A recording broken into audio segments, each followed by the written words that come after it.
I now know what being present means. I know what I can do. I know what effect it can have on your child coming up. But it sounded like, obviously, when you lost your father recently, it sounds like you'd reconciled, like you'd built somewhat of a connection. You know, me and my dad, we weren't the closest, but we weren't not close. My dad, at the end of the day, I'm going to love my dad for simply being my dad. Now, my dad's life, you know, had several different versions of drastic downs, right?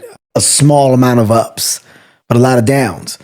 I can easily sit here and ridicule or judge my dad for the mistakes that he made or for his past, but that does nothing. I don't like to focus on problem. I focus on solution. Yes. So with me and my dad and our relationship, it was always one of solution. Like, you can't go back and fix the years that you weren't present. There is nothing that we can do about that time. We can have a conversation about it. We can talk about it. And then me and my dad talking, my biggest thing was, you don't have to focus on what you can't change.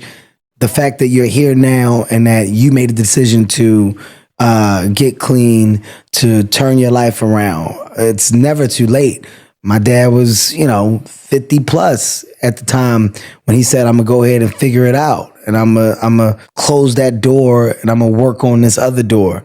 This door over here was, like I said, jail, drugs, in and out of his kid's life, to the point where, there was a time when we didn't know where my dad was.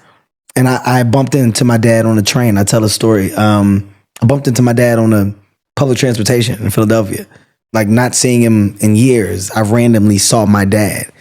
And my dad was so embarrassed, he got off the train and ran. But it's like, that's where that world and that relationship was. And what I do very well, I don't hold on to grudges or gripes. It takes too much time. It takes too much energy. Things will work themselves out. They never not have. It'll always work itself out. And me and my dad worked it out, right? Like, it's about the grandkids. And our relationship got better as he embraced the opportunity to be a great grandpa. And seeing him try to do that right was his way of saying, I wish I could have done this right for you.